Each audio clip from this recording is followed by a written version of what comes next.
సత్తుపల్లి నియోజకవర్గం శాసనసభ్యురాలు శ్రీమతి డాక్టర్ మట్టా రాగమయ్యి దయానంద్ విలేకరుల సమావేశంలో బీఆర్ఎస్ పార్టీపై మండిపడ్డారు. ఎమ్మెల్యే మాట్లాడుతూ తెలంగాణ రాష్ట్ర ప్రజలెవరూ బీఆర్ఎస్ పార్టీని నమ్మి మోసపోవద్దని తెలిపారు. గత ప్రభుత్వ కాలంలో బీఆర్ఎస్ పార్టీ నాయకులు కేసీఆర్, కేటీఆర్, హరీష్ రావు అన్ని మాటలు వాగ్దానాలకు పరిమితం మాత్రమే అని, అభివృద్ధి శూన్యమని తెలిపారు. ఈనాడు ముఖ్యమంత్రి రేవంత్ రెడ్డి ఆధ్వర్యంలో కాంగ్రెస్ ప్రభుత్వం అభివృద్ధి చూసి బీఆర్ఎస్ పార్టీ ఓర్వలేక కళ్లల్లో నిప్పులు పోసుకుంటుందని అన్నారు. ప్రెస్ మీట్లో పలు విషయాలపై మాట్లాడిన సత్తుపల్లి నియోజకవర్గం శాసనసభ్యురాలు శ్రీమతి మట్టా రాగమయ్యి దయానంద్ ఈ కార్యక్రమంలో Sathupalli AMC chairman Doma Anand, Sathupalli Congress party అధ్యక్షులు గాదే చెన్నారావు, సీనియర్ నాయకులు చల్లగొళ్ల నరసింహారావు, చల్లగొళ్ల కృష్ణారావు, కమల్ పాషా, మాజీ వైస్ చైర్మన్ తోట సుజాలారాణి, కౌన్సిలర్స్ కంటే నాగలక్ష్మి, దూదిపాల రాంబాబు, నాగుల్ మీరా, నాయకులు మానుకోట ప్రసాద్, సారథిరెడ్డి, టోపీ శ్రీను మరియు కాంగ్రెస్ నాయకులు తదితరులు పాల్గొన్నారు. ఈరోజు మన కేటీఆర్ గారు లగచర్లకు వెళ్ళి ఏదో రైతులంటే పెద్ద ప్రేమ గారిపోతున్నట్టు రైతు మహాధర్నా అని ప్రోగ్రాం కండక్ట్ చేసుకొని ఆయన కిరాయిన మనుషులను తెచ్చిపెట్టుకొని ప్రభుత్వానికి వ్యతిరేకంగా మొత్తం ప్రచారం చేస్తూ ఉన్నాడు. రైతులంటే ప్రేమ ఉంటే మరి గత 9 సంవత్సరాలు ఏం చేశారండి వాళ్ళ పాలనలో? ఇది 2014లో 2018లో వాళ్ళు ఇచ్చిన మేనిఫెస్టో. ఇది 2014లో ఆయన ఏమన్నాడు? దళితుడిని సీఎం చేస్తా అన్నాడు. చేశాడా? ప్రతి దళిత కుటుంబానికి 3 ఎకరాల భూమి ఇస్తా అన్నాడు. ఇచ్చాడా? తర్వాత సంవత్సరానికి 1,00,000 ఉద్యోగాలు ఇస్తానన్నాడు. ఒక్క గవర్నమెంట్ ఉద్యోగం అని ఇచ్చాడా? అలాగే మరి అమరుల కుటుంబాలకి సంక్షేమ కార్యక్రమాలు చేస్తా అన్నాడు. ఎంతమందికి చేశాడు?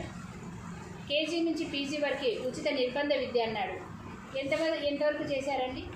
డబుల్ బెడ్రూమ్ ఇల్లు అన్నారు. ఎంతమందికి ఇచ్చారు? మన మొత్తం నియోజకవర్గంలో 2,000 లోపు ఇల్లు ఇచ్చారు. అది కూడా ఎవరికి ఇచ్చారు? నాసి రకంగా కట్టారు. వాళ్ళ కార్యకర్తలకు ఇచ్చారు. మనుషులు ఉండడానికి ఇష్టపడట్లేదు. మీ అందరూ తెలుసు అవి ఎంత నాణ్యతగా కట్టారు అనేది. ఇలాంటివన్నీ చేసుకుంటూ పోయారు. దళిత నియోజకవర్గంలో ప్రతి ఒక్క దళిత కుటుంబానికి దళిత బంధు ఇస్తానని అబద్ధపు వాగ్దానాలు చేసి ఓట్ల కోసం ఎంతమందికి ఇచ్చారు? అలాగే గృహలక్ష్మి పథకం కింద మరి వాళ్ళు ఉన్న ఇల్లు ఊడబీక్కున్నారు. 3 లక్షలు ఇస్తానంటే ఆయనకు తెలియదండి ఎన్నికల కోడ్ వస్తుందని. ఎన్నికల ముందు అబద్ధపు వాగ్దానాలు చేసి వాళ్ళు ఉన్న ఇల్లు ఊడబీక్కొని పందిరి వేసుకునేటట్టు చేశారు. అలాగే ఎన్నికల ముందు ఎన్నో వాగ్దానాలు, ఎన్ని శిలాఫలకాలు, కొన్ని వేల శిలాఫలకాలు వేశారు. బజార్కి 2-3. కేటీఆర్ గారు సత్తుపల్లి వచ్చి కూడా కాంగ్రెస్ పని అయిపోయింది, కాంగ్రెస్ ముసలినక్క, కాంగ్రెస్ని పొందబెడతాం, ఇలా ఎన్నో అవాకులు చెవాకులు పేలి అలాగే సత్తుపల్లి జిల్లా చేస్తాం, ఇలా అబద్ధం హామీలన్నీ ఇచ్చారు. ఇచ్చి హడావిడిగా శిలాఫలకాలన్నీ పాతి వెళ్ళారు. వాడికి పేపర్ల మీద శాంక్షన్ ఇచ్చారు. ₹1 శాంక్షన్ చేయలేదు. ఇంత అబద్ధపు హామీలు ఇచ్చుకుంటూ అబద్ధాలు ఆడుకుంటూ ఇవాళ ప్రజల ముందుకి వాళ్ళు బుద్ధి చెప్పారు.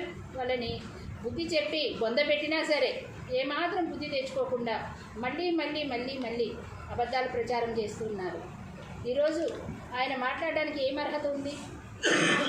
మరి కాంగ్రెస్ ప్రభుత్వాన్ని కానీ సీఎం రేవంత్ రెడ్డి గారు కానీ మోసగాళ్ళు అంటున్నారు. మేము వచ్చి ఎంతకాలం అయింది? 14 నెలలు అయింది. 14 నెలల్లో మేము చేస్తున్న అభివృద్ధి పథకాలు కానీ సంక్షేమ పథకాలు కానీ మీ కళ్ళకు కనిపించట్లేదా? ప్రజల్లో కాంగ్రెస్కి పెరుగుతున్న అభిమానము, ప్రజాదరణం చూసి ఓర్చుకోలేక వాళ్ళ కడుపు మంట ఎక్కువై ఇట్లా అబద్ధ ప్రచారాలు చేయడం జరుగుతూ ఉంది. మరి రైతులంటే అంత ప్రేమ ఉండి ఆయన సక్రమంగా రైతు రుణమాఫీ ఎప్పుడు చేశాడండి? ₹1,00,000 రుణమాఫీ చెప్పి 5 సంవత్సరాల్లో 25,000 చొప్పున సగం మందికి చేసి మిగతా వాళ్ళకు వదిలేశారు. వాళ్ళకి కూడా మేమే ఇచ్చాము. ఇప్పుడు 2 లక్షల లోపు రుణమాఫీ అందరికీ చేస్తామని చెప్పాము. దాదాపు 95% వరకు కూడా రైతు రుణమాఫీ అయింది. రాని వాళ్ళు ఎవరు అంటే 2013, 2014, 15 అలా తీసుకున్న వాళ్ళకి రైతు రుణమాఫీ అవ్వలేదు. ఎందుకంటే మేము మేనిఫెస్టోలో చెప్పిందే చేస్తూ ఉన్నాం. 2018 నుంచి 2023 దాకా తీసుకున్న వాళ్ళకి ఖచ్చితంగా 2 లక్షల లోపు ఉన్న వాళ్ళకి రుణమాఫీ చేస్తామని చెప్పి అదేవిధంగా 22,000 కోట్లు ఇప్పటి వరకు కూడా రైతు రుణమాఫీ చేయడం జరిగింది.